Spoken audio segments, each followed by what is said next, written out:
Pred sezono bi mogli rekli, da je to dvoboj moštv, ki se bosta borili za obstanek v ligi, in Aluminij je bil nekoliko boljši. Letos so zmagali že kar nekajkrat in bili zaenkrat v varnih vodah. Triglav pa je bil na predzadnjem mestu in je v zadnjem času v izjemno slabi formi. Tole je priložnost za Kranjčane. Žoga je na koncu končala visoko prek vrat, poskušal je Stojnič, nato pa Vraničar, Pelko brez težav. V prejšnjem krogu Žan Pelko prav gotovo junak tekme proti Celju, ko je zadržal svojo mrežo nedotaknjeno. Do konca prvega polčasa še ena priložnost na vsaki strani. Najprej prečka Stojniča, odličen strel tega nogometaša, in proti koncu polčasa še tale akcija.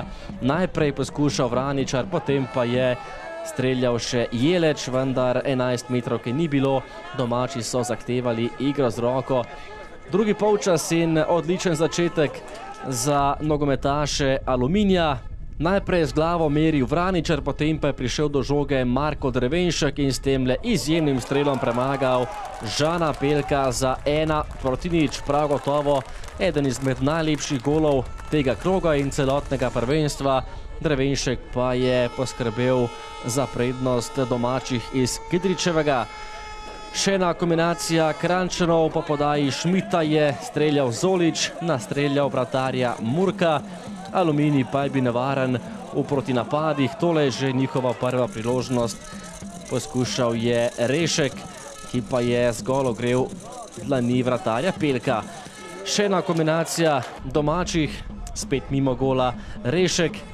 5 minut pred koncem rednega dela pa rdeči karton za Spahiča, 2 rumena in pot pod prho za domačega nogometaša. Z igralcem manj tekmo do konca mora odigrati Aluminij in težave so se obetale za domače, vendar do konca vendarle ni bilo priložnosti za Triglav. Ostalo je pri rezultatu 1:0 in zmagi za Aluminij.